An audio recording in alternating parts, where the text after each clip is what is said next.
No sé si ustedes se acuerdan de los 14 cañonazos. Era el disco que siempre llegaba en diciembre a las casas de uno y con el que uno bailaba las novenas. En A Fondo vamos a hacer nuestros propios cañonazos. Y tenemos 14 más 1, la ñapa. Comenzarán el 29 de diciembre hasta el 16 de enero. Y en esos cañonazos van a estar los podcasts más escuchados del año 2025. Los hechos que nos conmovieron fueron muchos. El juicio contra Uribe, del cual resultó finalmente inocente. Pero también los escándalos de Gustavo Petro y su gobierno. Desde lo que sucedió con Laura Sarabia hasta Armando Benedetti. Pasando por la unidad de gestión del riesgo. Un escándalo monumental que todavía no termina. Otro de los cañonazos va a ser los cambios que ha habido de gabinete históricos en este gobierno de Gustavo Petro. Cerca de 80 ministros han salido y cerca de 70 generales han salido de la fuerza pública. Nunca había sucedido eso. Y también estará el efecto Donroe. Lo que ha sucedido desde que Donald Trump llegó al poder hace tan solo 8 meses. 8 meses que han cambiado el rumbo que ha impuesto los Estados Unidos para relacionarse con el mundo y sobre todo con nosotros, con su patio trasero. Así nos llaman ahora. Varios cañonazos hicimos también sobre ese tema. Pero no se los voy a contar todos, escúchenlos. 14 cañonazos en A Fondo, más la ñapa, que no se la cuento para que la escuchen. Feliz Navidad y próspero Año Nuevo. De corazón y desde el fondo de A Fondo.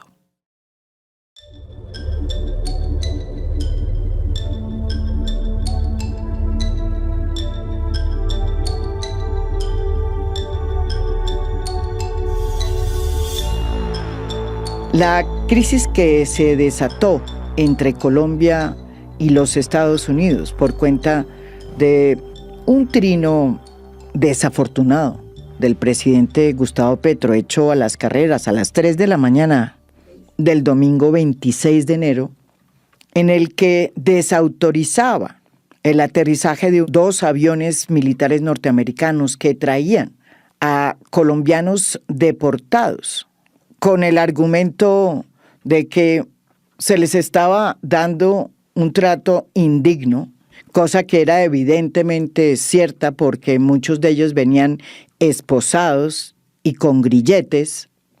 Fue el primer encontronazo por cuenta de la nueva política de Donald Trump, que considera a la inmigración como un asunto de seguridad nacional y los ve como los enemigos.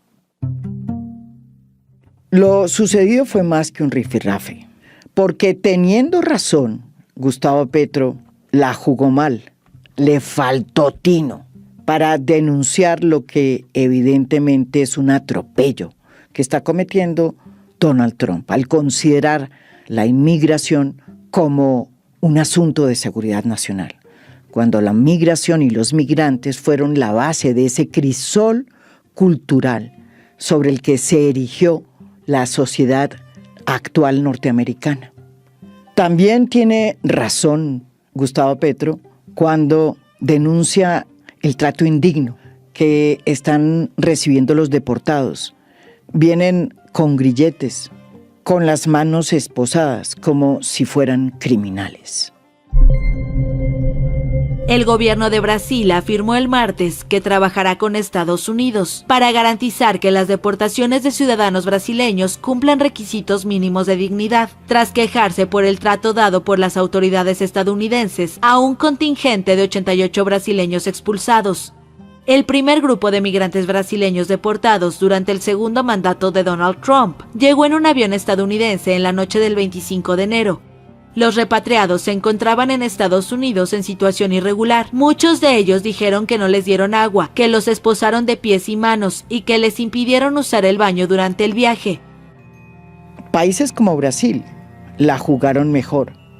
Luego de que aterrizaron aviones militares en Brasil trayendo deportados de Estados Unidos, la Cancillería de Itamaraty envió a Washington una durísima nota de protesta, denunciando el trato indigno a los deportados brasileros. Gustavo Petro decidió no utilizar las vías diplomáticas para hacer esta denuncia, sino simplemente su cuenta en X. Tratando de recomponer lo que sucedió horas antes del trino presidencial, que se produjo a las 3 de la mañana, a fondo ha podido establecer que el presidente Gustavo Petro estaba totalmente informado de que iban a aterrizar esa madrugada de ese domingo 2 aviones militares provenientes de los Estados Unidos con deportados colombianos. La noche caía tranquilamente. Sin embargo, Gustavo Petro estaba despierto. A las 3:07 de la madrugada, escribió lo siguiente. A las 6:45 am llegará el primer avión con deportados colombianos de Estados Unidos. Otro avión llegará hacia las 10 am. Recibámoslos con banderas y flores. Sin embargo, 34 minutos después, el presidente decidió cambiar diametralmente de decisión. Hasta ahora no se sabe cuál fue la razón para ese cambio de tono y de rumbo, pero es muy probable que el presidente a esa hora hubiera visto las denuncias de los deportados que estaban llegando en ese momento al Brasil. Sus testimonios daban cuenta de un trato no solo indigno, sino inhumano. Ciudadanos brasileños deportados a Estados Unidos se quejan de haber sido maltratados en el vuelo de regreso a su país. Escuchemos sus declaraciones. Ellos atacaron a los niños. Me quedé allí sentado hasta que llegué a mi límite. No pude soportarlo más. La gente se desmayó. Pedí que me dejaran ir y él me estranguló. Me quitó las esposas. No pude quedarme porque estaba esposado de pie y boca abajo. No había nada que pudiera hacer. El brazo del guardia de seguridad comenzó a sangrar porque estaba tirando de mi cadena, apretándome. Estábamos todos atados, atrapados de pies y manos y estómago. Los niños se sentían mal, la gente se desmayaba. En 34 minutos, Gustavo Petro cambió su posición y escribió el trino desautorizando el aterrizaje de 2 aviones norteamericanos que ya venían en vuelo. Los Estados Unidos no pueden tratar como delincuentes a los migrantes colombianos. Desautorizó la entrada de aviones norteamericanos con migrantes colombianos a nuestro territorio. Estados Unidos debe establecer un protocolo de tratamiento digno a los migrantes antes de que los recibamos nosotros. Gustavo Petro volvió sobre el tema a las 9:30 de la mañana, cuando conoció la nota de protesta presentada por Itamaraty a Washington, pidiendo explicaciones sobre el trato degradante a los deportados desde Estados Unidos. Y dijo lo siguiente. Un migrante no es un delincuente y debe ser tratado con la dignidad que un ser humano merece. Por eso hice devolver los aviones militares estadounidenses que venían con migrantes colombianos. No puedo hacer que los migrantes queden en un país que no los quiere, pero si ese país los devuelve, debe ser con dignidad y respeto con ellos y con nuestro país. En aviones civiles, sin trato de delincuentes, recibiremos a nuestros connacionales. Colombia se respeta. En el Palacio de Nariño se esperaba de un momento a otro la reacción de Donald Trump. Sin embargo, Gustavo Petro seguía escribiendo desde su cuenta en X trinos cada vez más provocadores. Hay 15.660 estadounidenses establecidos en Colombia de manera irregular. Deben acercar primero es la dignidad de Colombia y América Latina. Los migrantes son seres humanos y sujetos de nunca han tenido dignidad. Experimentémosla. 1 millón de latinoamericanos han caído asesinados. Si no nos quieren en el norte, el sur debe unirse. No me verán jamás quemando una bandera gringa o haciendo una razzia para devolver los ilegales esposados a Estados Unidos. Los libertarios de verdad jamás agrediremos la libertad humana. Somos lo contrario de los nazis. A la 1:28, Donald Trump reaccionó. Y desde su red social, Truth Social, se vino no solamente contra Petro, sino contra Colombia.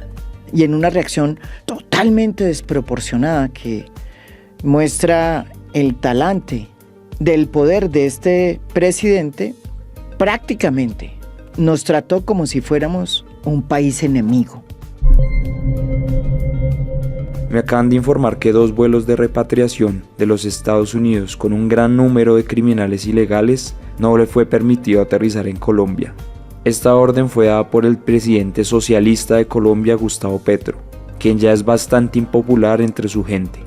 El rechazo de Petro de estos vuelos ha puesto en vilo la seguridad nacional y la seguridad pública de los Estados Unidos. Así que dirigió a mi administración a tomar estas medidas urgentes y decisivas como retaliación. Aranceles de emergencia del 25% a los bienes colombianos que ingresen a Estados Unidos, que aumentará un 50% dentro de una semana. Restricciones migratorias, incluyendo la revocación de visas para funcionarios gubernamentales, aliados, familiares y simpatizantes del gobierno colombiano. Sanciones financieras y bancarias aplicadas mediante la Ley de Poderes Económicos en Emergencias Internacionales e inspección exhaustiva a los ciudadanos colombianos y mercancías por razones de seguridad nacional. Estas medidas son solo el comienzo.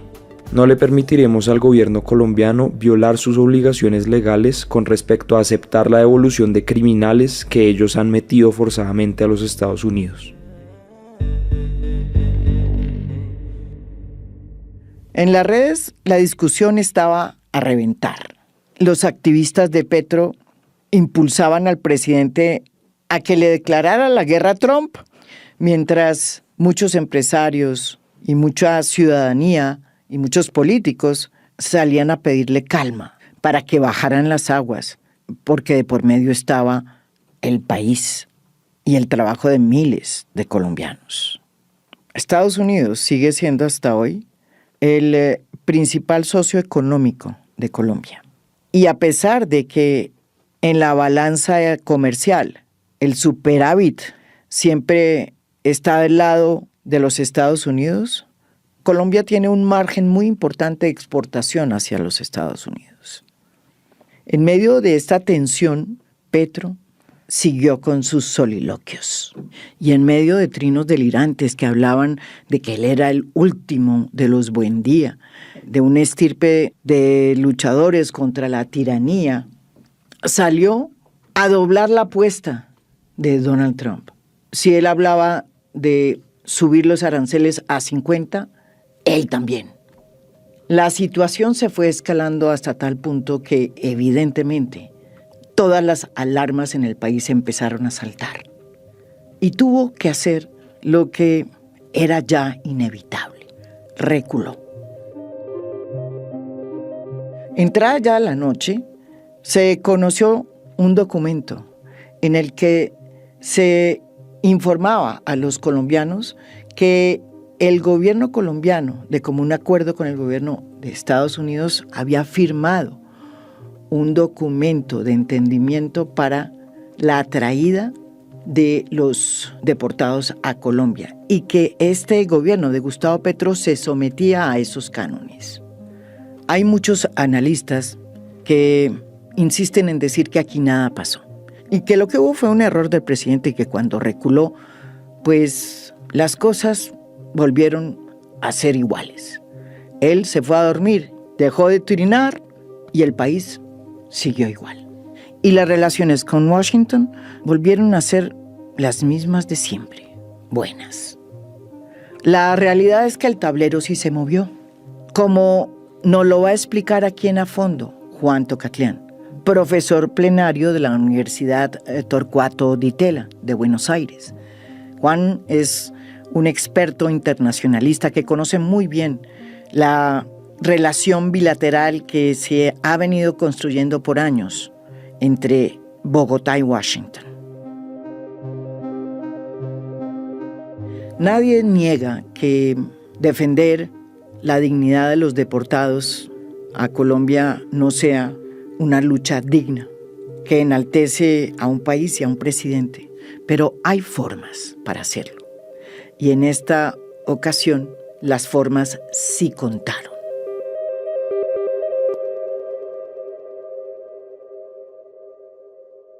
Detrás de todo este episodio que todavía no ha terminado de desarrollarse, está desde luego el tema de la nueva política migratoria de los Estados Unidos. Ha cambiado sustancialmente la manera como se mira la migración en este nuevo gobierno de Donald Trump.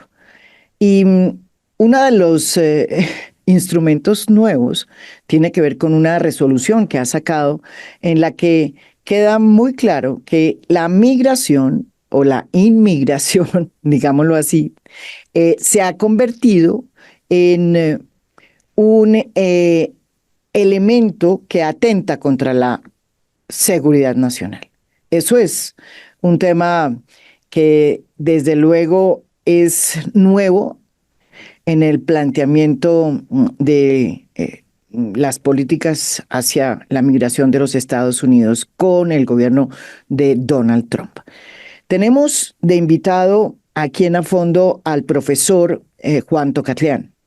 Él es profesor, ¿cómo es? Plenario. Bueno, él es profesor plenario de la Universidad Torcuato Di Tella de Buenos Aires.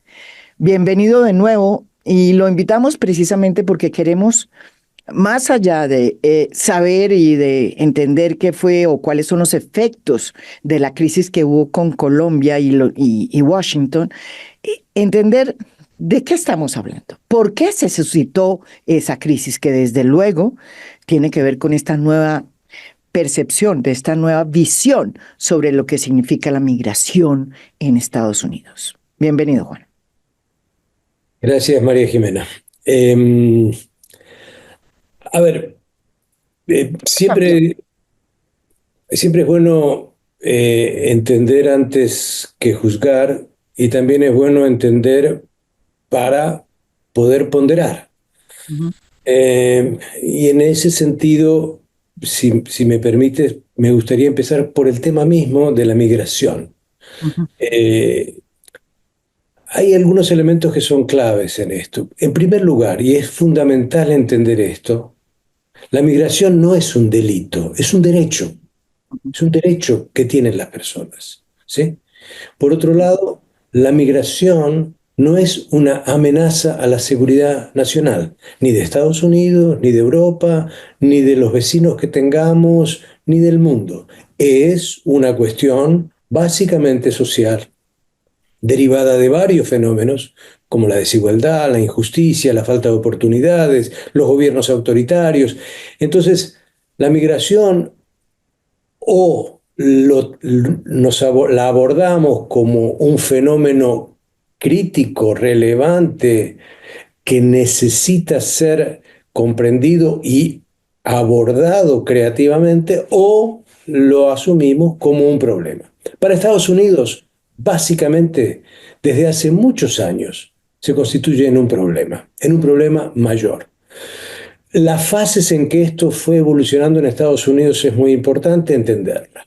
Al principio, cuando digo al principio, me estoy refiriendo, por ejemplo, en los años 70 y 80, lo que se hizo fue fortalecer la presencia física, policial, del lado de la frontera de los Estados Unidos y colocar requisitos, impedimentos, formas de disminuir la posibilidad de entrar fácilmente a los Estados Unidos. Eso no dio ningún resultado.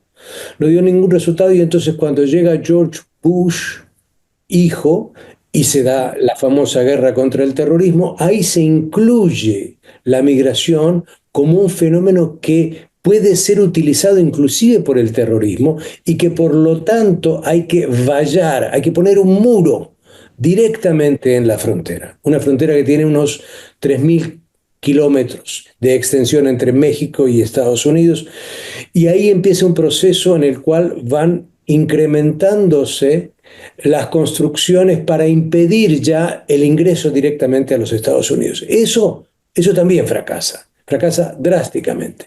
Entramos en una tercera fase, cuyo principal protagonista no es un republicano, sino que es Obama. Mamá, sí.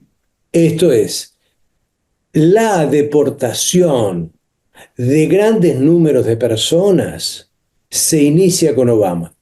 En los dos mandatos de Obama se deportaron 5.2 millones de personas.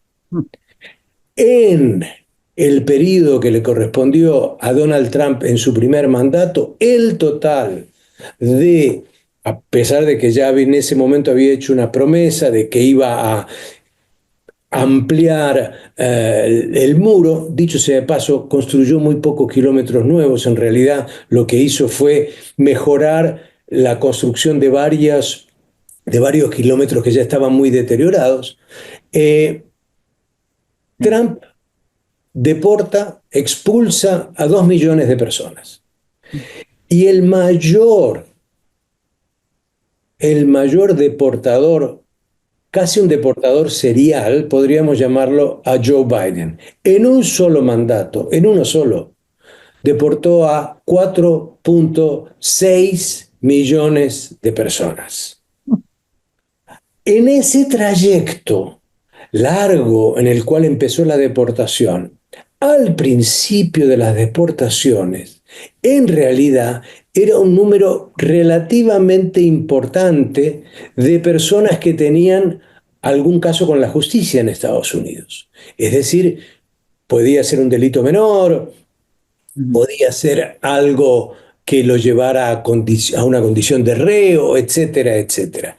Más pasó el tiempo, más se empezó a deportar a personas que caían enredadas, es decir, no son criminales, no están en las cárceles, no han matado a estadounidenses, no han traficado con drogas, no han hecho ninguna gran maldad. Más del 80% de las personas que son deportadas, más del 80%, son personas que han sido arrestadas en la calle o en un negocio o en un pasaje ingresando a los Estados Unidos o en alguna condición no de violencia, no de crimen, no de delincuencia. Entonces, esto que, repito, en 16 años llevó a la deportación de 11.8 millones de personas, tampoco resolvió nada. ¿Por qué no resolvió nada? Porque ahora estamos hablando, María Jimena, de que Estados Unidos quiere deportar masivamente 13.5 millones de personas. Quiere decir que este tema, por el lado de la seguridad, por el lado de la coerción, por el lado punitivo, no se resuelve. Ahora bien, electoralmente fue crucial para la nueva victoria de Trump. Hay que entender eso, el valor de la migración y atar la migración a problemas de una agenda negativa con América Latina, criminalidad, narcotráfico, fentanilo, delincuencia, violencia, etc. Y contó para ello, a diferencia de la elección que lo llevó a Biden, que el voto latino Estaba no con él. fue más demócrata, sino que fue mayoritariamente republicano. Entonces, él llega con esta agenda, con una agenda de decir, ahora viene una deportación masiva. Hablo un pequeño paréntesis simplemente como dato. La institución más prestigiosa para estos temas, que es el Consejo Estadounidense para la Migración, calculó que una deportación masiva anual le cuesta a Estados Unidos 88.000 millones de dólares. Lo repito, 88.000 millones de dólares al año. Digamos, Es- esos son los costos de llevar en avión a las personas, Hay mantenerlas. 100 puntos en todo Estados Unidos donde hay localizaciones donde Ya, se detiene a las personas. Esas personas empiezan toda una tramitología que pasa por el Homeland Security, pasa por el Departamento de Justicia, pasa por diferentes lugares. Son ya de plata transportados de empiezan a... una ciudad a otra ciudad. En esa ciudad se hace otro proceso. En ese proceso se contratan unos aviones. Algunas veces son aviones militares, otras veces son aviones civiles. Se mandan a las personas al exterior. Todo eso exige policías, todo eso exige todo un aparato institucional y burocrático enorme para Estados Unidos. En 4 años, a 88.000 millones de dólares al año, estaríamos hablando de unos 320.000 millones de dólares. Piensa esto, María Jimena. El PBI de Colombia en el 2023 fueron 360.000 millones de dólares. Es casi el PBI de Colombia lo que se gasta en eso. Pero claro, y ahora vuelvo y termino con este punto que tú bien hiciste. La dimensión que esta vez ha tomado el tema es distinta totalmente. ¿Por qué es distinta totalmente? Porque Trump puso dos nuevas órdenes ejecutivas. La primera orden ejecutiva, el día 20 de enero, la primera fue: hay una emergencia en la frontera sur. Y la segunda, el mismo 20 de enero, fue que en la frontera sur hay una invasión. Por lo tanto, como hay una invasión, él invoca que tiene el derecho de usar la Constitución de los Estados Unidos en su artículo cuarto para movilizar a todo el Estado, incluyendo las Fuerzas Armadas, para repeler esta invasión, que es un problema de seguridad nacional. Entonces, esto ha tomado un estatus de vehemencia, un estatus de dimensión en el cual, por supuesto, Trump ha colocado mucho de su intento de disciplinar, primero, América Latina, en segundo lugar, de colocar en América Latina el principal problema de migración de los Estados Unidos, y en tercer lugar, anunciar y preanunciar que iba a usar cualquier instrumento coercitivo que estuviera a su alcance. Ahora vamos a lo que yo creo que se ha convertido en una denuncia o en una protesta que es lógica, tardía, diría yo, por parte de varios de los países de América Latina, Colombia, Brasil, que han recibido ya las primeras deportaciones masivas. Y tiene que ver con el trato digno de los deportados. Lo que quisiera preguntarte es si se altera mucho las formas, los protocolos con que el presidente Donald Trump inició estas capturas, estas deportaciones masivas. Lo pregunto porque, por ejemplo, en el caso de Colombia, que investigué, no había hasta hace 2 días, cuando finalmente se firmó ya tras la reculada el presidente Gustavo Petro, un protocolo o digamos, como una especie de protocolo de acuerdo firmado bilateral entre países para la deportación. Tú bien lo dices que desde Obama se están iniciando estas deportaciones masivas y hasta el sol de hoy en Colombia no había un protocolo firmado. Es decir, unas veces venían en aviones militares, otra vez en aviones comerciales, y muchos de ellos venían con grilletes y con las manos esposadas, otros no. Pero yo te pregunto a ti, ¿cambió con Donald Trump o es lo mismo que ha pasado con Joe Biden y con los demás? Aquí El trato. entendido. Aquí básicamente lo que hay es un esfuerzo colectivo del Estado de los Estados Unidos por asumir este como un tema crítico para su seguridad nacional. Ujú. Para que se entienda adicionalmente, y voy contestando tu pregunta, el así denominado zar de la frontera, Tom Sí. Homan, dijo que lo que iba a ocurrir era que iba a haber una política de shock and awe. ¿Qué es shock? Conmoción. ¿Qué es awe? Pavor. ¿Conmoción a qué? A los gobiernos. ¿Pavor a qué? A los ciudadanos. Dicho sea de paso, la operación en Irak en el 2003 se llamó Shock and Awe, es decir, es crear tal pánico de que Estados Unidos está dispuesto a usar cualquier método, no las regulaciones tradicionales de, bueno, sí, la gente iba probablemente esposada, pero los aviones estaban en buenas condiciones y el trato que recibían en el tránsito que hacían era, bueno, dentro de las dificultades, bastante cuidadoso. El avión que llegó a Brasil, por ejemplo, los aviones que llegaron a Brasil, no pudieron partir de Estados Unidos porque era un avión cuasi destartalado. Llegó a Panamá, bajó con urgencia. Ahí no podía volver a arrancar. Ujú. Después de grandes esfuerzos, arrancó nuevamente el avión. Tenía que llegar a Belo Horizonte, al sur de Brasil. Llegó a Manaos y en Manaos no pudo más arrancar. Fue ahí que una serie de personas que estaban en los aviones empezaron a gritar. Y ahí interviene la Policía Federal brasileña y se encuentra con una Con situación totalmente indigna, arbitraria, terrible, contra la condición de derechos humanos de las personas engrilladas, esposadas, maltratadas, torturadas casi, no funcionaba el aire acondicionado, no funcionaba nada en el avión. Entonces, lo que trato de decirte con esto es que ya las formas dejaron de ser importantes, por lo menos para este gobierno de Trump. Ahora bien, fueron 4.094 los deportados a México, aviones civiles.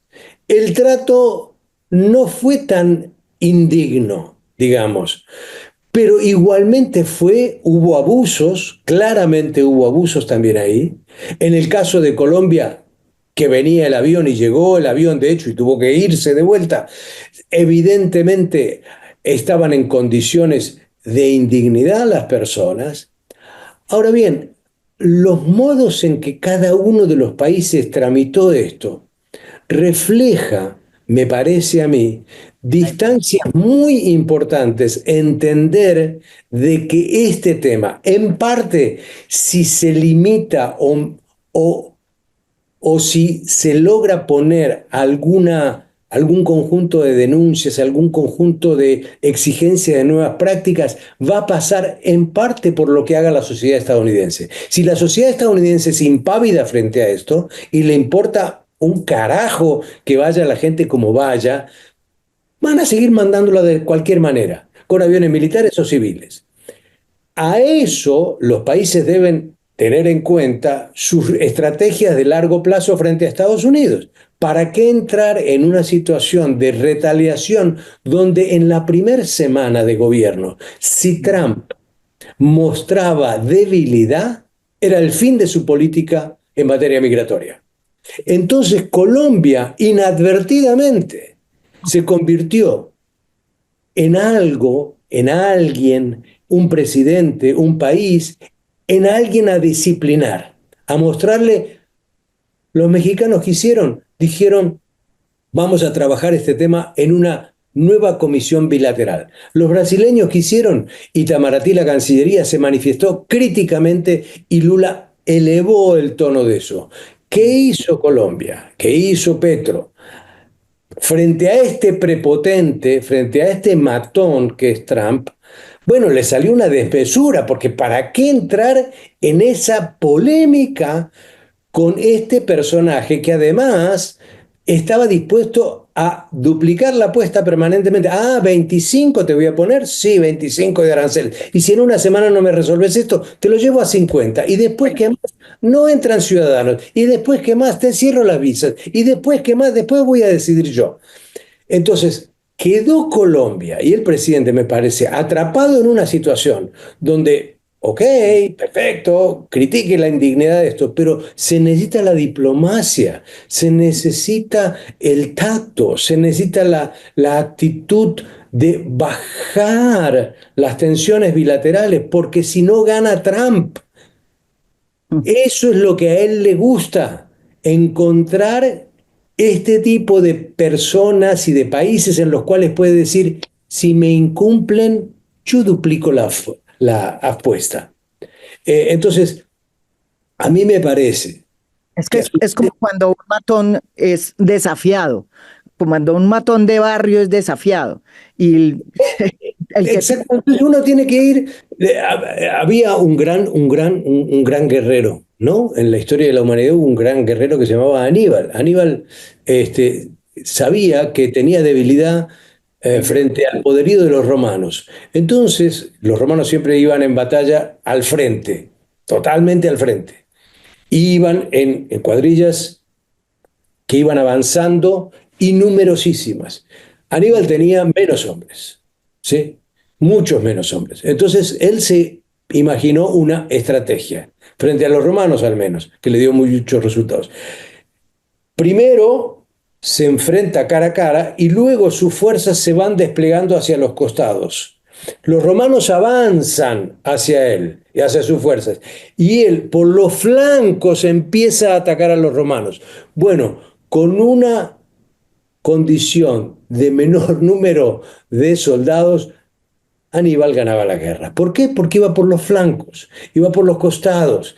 Se imaginó de cómo a un ejército potente, superemos acá, digámosle a Trump, a un matón potente, uno no le puede poner desmesura. Uno tiene que ir por los flancos, tiene que ir por los costados, tiene que saber cómo manejarse. Y además, en Colombia hubo una situación que yo no la puedo, no la conozco en detalle, pero me parece que hay una cuestión institucional que hay que tener en cuenta, y es que hubo una particularidad ese domingo. En realidad Colombia tiene un ministro de Relaciones Exteriores renunciado y una ministra de Relaciones Exteriores que se iba a posicionar o se va a posicionar el 1 de febrero. Entonces también había si uno quiere, un vacío. vacío institucional para manejar esto. Hay muchos ejemplos en la historia colombiana donde en situaciones muy delicadas con Estados Unidos, Colombia supo actuar. Doy un ejemplo que para mí es fundamental. 1989, invasión de George Bush papá a Panamá. 14.000 hombres envía. Fuerza Aérea, Armada, logra la captura de Noriega y dice que esta fue una acción militar, una invasión, pero era en clave de terminar con el narcotráfico y un gran narcotraficante que se suponía era el general Noriega. ¿Qué pasa? La Armada de Estados Unidos se queda en la zona, pone un portaaviones, un crucero y 3 unidades y se acerca a las aguas colombianas. Y en Estados Unidos se empieza a hablar de un bloqueo naval a Colombia para que no salgan los aviones de los narcos ni barcos o barcazas que pudieran llevar la droga al Caribe. El gobierno de Barco reaccionó inmediatamente, él y el canciller, en ese momento Julio Londoño, hicieron una diplomacia dura y de filigrana. Le dijeron a Estados Unidos, señores, nosotros somos su aliado, no somos sus enemigos. A ver si nos entienden bien. No los queremos acá, no aceptamos el bloqueo. Esto está mal. ¿Qué hizo la administración Bush? Después de 48 horas de alta tensión, dijo, perdón, fue un malentendido. Nunca Estados Unidos usó un término así frente a un país de América Latina. Hubo un malentendido. Claro, ellos no iban a decir, nos retiramos. Dijeron, hubo un malentendido. Entonces hay formas. Uno puede amenazar con ir a la OEA. Uno puede decir, señores, esto es injusto. Uno puede poner a sus embajadores a trabajar. Uno puede darle un mensaje directo de presidente a presidente porque pueden compensar. Bueno, aquí, digamos, no se dieron esas condiciones y entonces a mí me parece que es un problema mayúsculo en el cual terminó Colombia, porque él, Trump, no iba a debilitarse y a frenarse, Claro. iba a seguir Nos, adelante, pero nos por puso otro un lado, ejemplo. Y termino Quedamos, con esto el argumento. Esto prueba que Trump tiene una gran capacidad hegemónica, es decir, para mm, tener hegemonía se necesita persuasión. Si mm, no hay persuasión, no hay hegemonía, hay dominación. Lo que él quiere es dominación, ¿sí? Entonces yo creo que el caso colombiano y la forma en que apareció finalmente revela que no hay ningún ánimo constructivo frente a América Latina de parte de Trump. Revela que la política migratoria antimigrantes es indigna, es violatoria de los derechos humanos. Colombia va a seguir pagando un precio por esto. la crisis entre Colombia y los Estados Unidos se conjuró por el momento porque Gustavo Petro firmó un protocolo aceptando las condiciones que le imponía Donald Trump para la llegada de los deportados. Eso evidentemente se tomó como una reculada, llamamos aquí en Colombia. Reculó el presidente Gustavo Petro y terminamos nosotros debiéndole a Donald Trump porque nos puso en stand-by. ¿Cuál es realmente el efecto que va a tener esta reculada del presidente Petro? Efecto en materia, digamos, de lo que le puede pasar al país. Bueno, a ver, voy por partes. Iban a ser deportados 160 colombianos. Sí. Finalmente volvieron a los Estados Unidos. Según yo entiendo, se admitió ahora el ingreso de deportados a 201 deportados, dentro de ellos 26 niños. Ujú. Es decir, es una forma de decir, entre otras, ok, no me aceptaste 160, te mando 201 y mañana te puedo mandar 404 y pasado mañana te puedo mandar 628. Y así estaremos, muchachos, hasta que vemos cómo terminas aceptando esta política. ¿Sí? Ujú. Esto es lo primero. A mí me parece que ahí hubo un mensaje. Sí. Segundo, el Departamento de Estado, a instrucción del presidente, va a tener, Marco Rubio, la obligación de hacer una evaluación general de toda la asistencia y ayuda de Estados Unidos a el mundo. En la Eh, condición que le pone en la orden ejecutiva a Trump es esa decisión de a quién le demos tiene que ser una decisión en la cual nos sirva a Estados Unidos y nuestra política de America First, Estados Unidos primero. Y tiene que servirnos para darnos más riqueza, más seguridad y más fuerza. Entonces, ¿qué se va a revisar? ¿A cuántos países se va a revisar? Hay algunos que ya quedaron eximidos, que no van a ser tan revisados. Por ejemplo, la asistencia a Israel. Eh, Colombia, en los últimos 20 años, ujú, estuvo en el tope de entre los 15 países en el mundo que más asistencia recibió. ujú, Para este año 2025 se había aprobado el presupuesto, eso se aprueba en octubre, le correspondían 413 millones de dólares. Colombia es el principal receptor individual de todos los países de América Latina en términos de asistencia. Entonces, ¿cuál va a ser la decisión de Marco Rubio respecto a eso? ¿Lo va a mantener? ¿No lo va a mantener? Esa asistencia es importante para Colombia, no tanto por el número, sino por lo que puede significar, porque también Estados Unidos con Biden tenía un compromiso con el proceso de paz y con el posconflicto. Y digo, y entonces cualquier elemento puede servir ahora de irritante, de provocador ujú. para reducir bastante esa ayuda. Otro tema fundamental. eh, Colombia tiene un TLC con Estados Unidos. Sí. Eh, lo que sabemos es que el presidente va a anunciar, Trump, que independientemente de que hay un acuerdo de libre comercio entre México, Canadá y Estados Unidos, el primero de febrero, le va a poner un arancel a Canadá y a México que en México se comportó muy bien en el tema de deportación, lo está manejando bilateralmente, no hizo olas con esto. Ujú. Le va a imponer aranceles del 25%. Entonces, hay un problema de que Colombia potencialmente pudiera ser, a pesar de tener un TLC, otra vez objeto de algún tipo de aranceles, lo cual afectaría a la economía colombiana. Entonces se abrió ese compás que estaba cerrado. Nadie nunca pensó en que Colombia sería un objeto de tarifas y aranceles, un aliado natural de los Estados Unidos en el último medio siglo.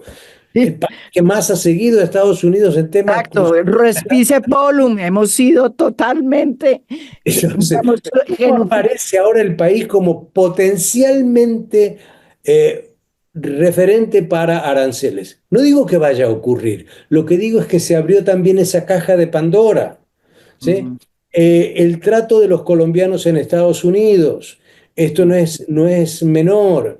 El tema de las visas de ingreso, en la medida en que ojalá se abra ese sistema, pero que no le pongan restricciones y demoras a los colombianos que quieren viajar. En fin, hay una serie de dificultades potenciales no efectivas hoy, no efectivas hoy, que eran impensadas el sábado y que eran impensadas en América Latina para Colombia, ¿sí? Entonces yo digo, bienvenido sea un mejor protocolo, bienvenido sea el poner de presente la indignidad del tratamiento. Otros países y otras autoridades en el mundo vienen hablando de lo indigno Eso. de todo esto. Digo, no es el único Petro. Digo, le dio más visibilidad. Sin lugar a dudas, la visibilidad internacional que ganó es elocuente. Eh, pero, insisto, si esto se hubiera manejado de otra manera, ahora, fijémonos lo que sucedió en las últimas 24 horas, que se suspendió una reunión de CELAC que iba a tratar el tema. ¿Y por qué? Porque no iba a haber consenso en CELAC. Mm. Porque ni Argentina, ni Ecuador, ni El Salvador, ni Costa Rica, ni Panamá, ninguno de Quería. los cinco quiere hoy lidiar con Estados Unidos. Y dado que la CELAC exige que sus resoluciones y declaraciones sean por unanimidad, Ujú. se suspendió. Bien hizo la presidenta de Honduras de suspender esto, pero yo creo que Colombia tiene canales propios. Mira, María Jimena, te voy a Para leer poder. algo. Te voy a leer algo.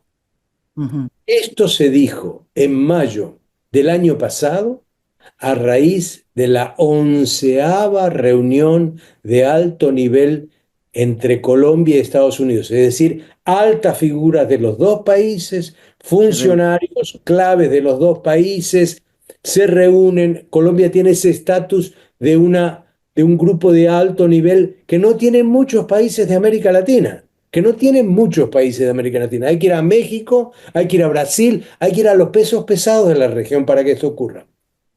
La representante encargada del tema de la migración en Estados Unidos, que estaba presente en mayo en Colombia, en la reunión, dijo lo siguiente: estamos impresionados por la cooperación increíble entre Colombia y Estados Unidos en materia de migración. No tenían un problema, a Sí, no, pesar de que Biden sí, no. deportó masivamente a colombianos. Mm. ¿Me entiendes? Entonces, Entonces, aquí se terminó generando un problema que se podía haber eludido. No darle papaya a Trump. claro, es que el trino fue, digamos, a pesar de que tenga un argumento muy justo y políticamente muy rentable, que es explicar y denunciarle al mundo la indignidad con que Donald Trump está tratando a los deportados, realmente era un trino innecesario, ¿sí? E irresponsable, porque de por medio estaba pues el futuro de un país, la realidad de un país. El hecho es que, y esa es mi pregunta, es que él ha decidido que, como Donald Trump, utilizar sus cuentas en las redes sociales para desde ahí dar declaraciones en materia de política interna y política internacional. Esa es la manera como se hacen hoy las políticas en Colombia, a través de su cuenta en Twitter. Perdón, no en Twitter, no, sino en X. Ujú. Y ahí va mi pregunta. Así como hoy se conjuró, entre comillas, esta crisis, bueno, los trinos pueden volver otra vez, los trinos de Gustavo Petro, y eso puede otra vez agriar aún más la relación que sigue siendo muy tensa, a pesar de que aquí no se acepte eso. ¿Qué piensas tú que va a ser, o sea, cuál va a ser realmente el próximo escenario? Porque, porque yo veo que, como bien lo dices, estamos en la peor de las situaciones, porque salimos a deberle. Un país que siempre ha sido el más proamericano de la región, que siempre ha tenido en su política en su política hacia Estados Unidos la política del respice polum, es mirar a Washington, que ha sido incluso con Gustavo Petro, como tú bien lo dices. Gustavo Petro ha tenido buenas relaciones con los Estados Unidos, lo tuvo con Joe Biden. ¿Cuál va a ser el desarrollo de todo esto? ¿Se va a desatar esa relación tan estrecha que tiene Colombia con Washington, o nos vamos o vamos a ser objeto de una disciplina, como de una especie de prefectura que nos llega y nos obliga a que tenemos que volvernos como ellos nos dicen? Bueno, si yo supiera qué va a pasar, Yo sería, sé. digamos, un adivino más o menos, lo cual no soy, eh, pero puedo conjeturar dos o tres cosas. En primer lugar, sí, hubo una concesión de Petro. Sin lugar a dudas, debió aceptar eh, finalmente que las deportaciones iban a continuar Ujú, y que Colombia iba a mm, aceptar los términos en términos generales de esto. Em, Colombia ha tenido una relación muy singular con Estados Unidos, como tú bien sabes y bien has dicho.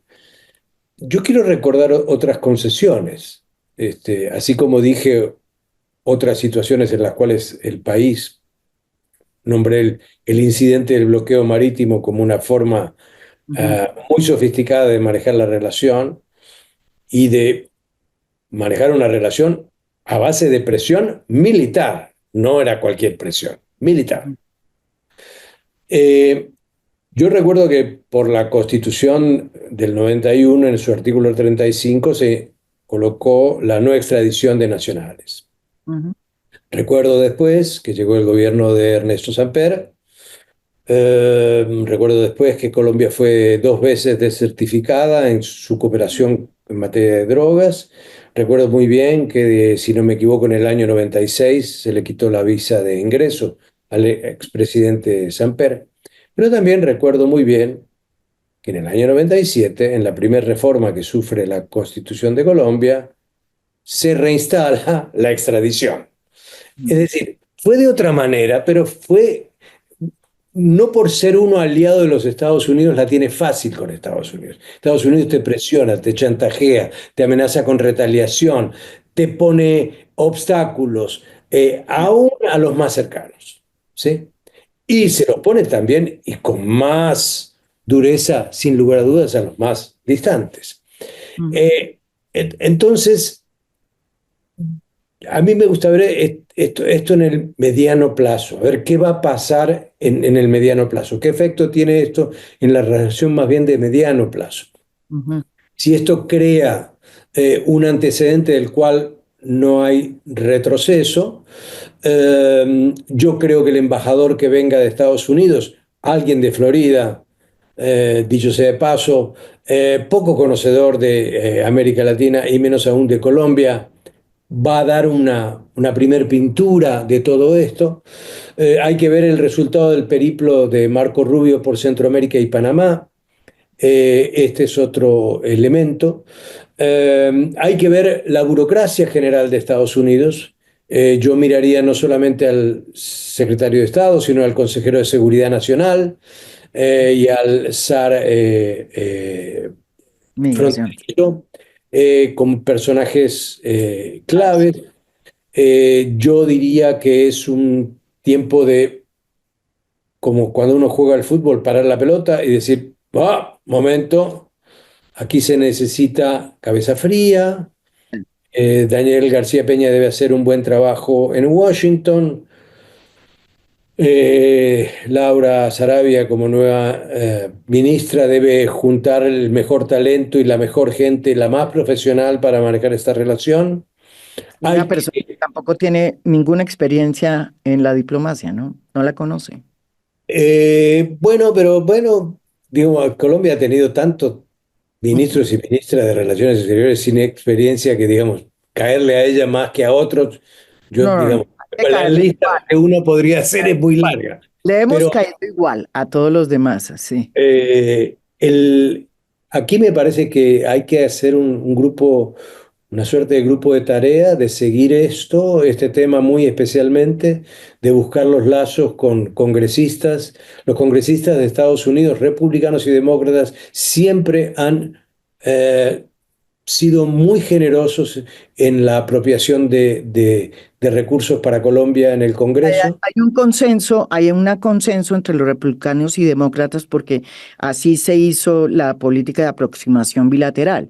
La pregunta es clara, ¿se rompe ese consenso que logró Colombia a lo largo de tantos años de tener una política bilateral, de que la política, digamos, que se aprobaba en el Congreso, que tenía que ver con la ayuda a Colombia, era aprobada de manera bilateral por los republicanos y los demócratas? ¿Se rompe eso? ¿Qué? Este consenso en Estados Unidos se puede romper si el consenso doméstico en Colombia se rompe. Si aquí se fractura y se usa este elemento, este evento que no debió haber ocurrido, para agrietar y polarizar más la sociedad, Colombia se va a volver más débil frente a Estados Unidos.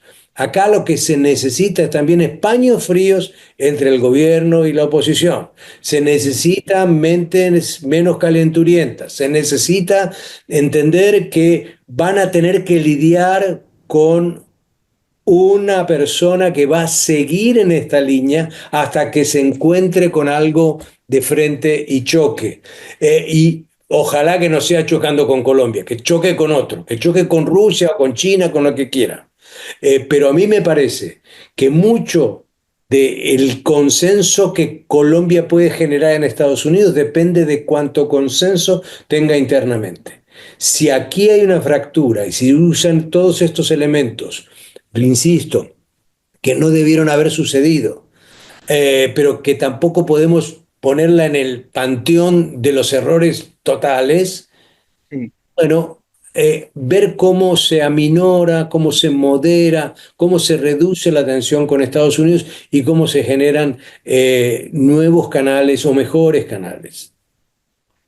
Bueno, yo creo que queda muy claro que el tema es el comienzo de, por lo menos, de dibujar un nuevo escenario que está sucediendo en este momento y que, y que nos tiene a nosotros de actor principal, pero, pero que en el fondo lo que tiene que ver es con una nueva aproximación, nueva política, nueva manera de ver las cosas a partir de la llegada de Donald Trump al poder.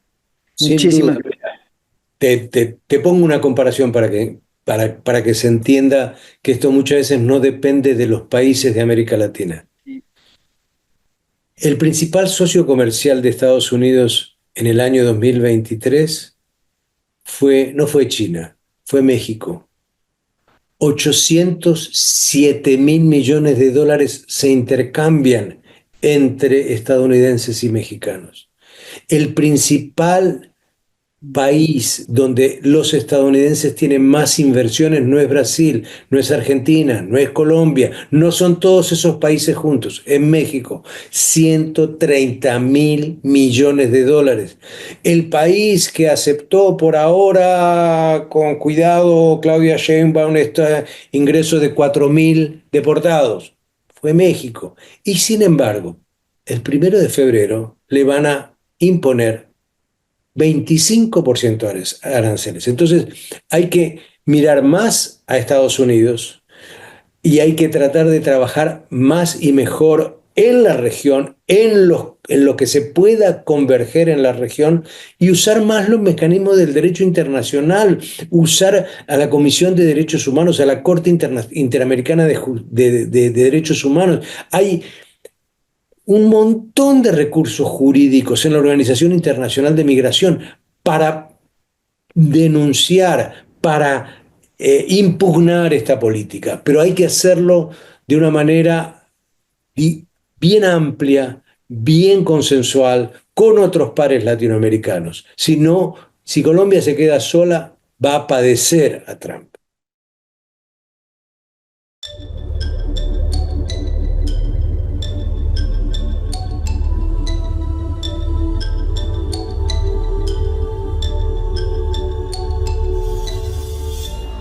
A Fondo es un podcast producido por Mafialand. Producción general, Beatriz Acevedo. Producción de audio, Daniel Chávez Mora. Música original del maestro Óscar Acevedo. Nos pueden escuchar también en mi canal de YouTube. Gracias por escuchar. Soy María Jimena Duzán.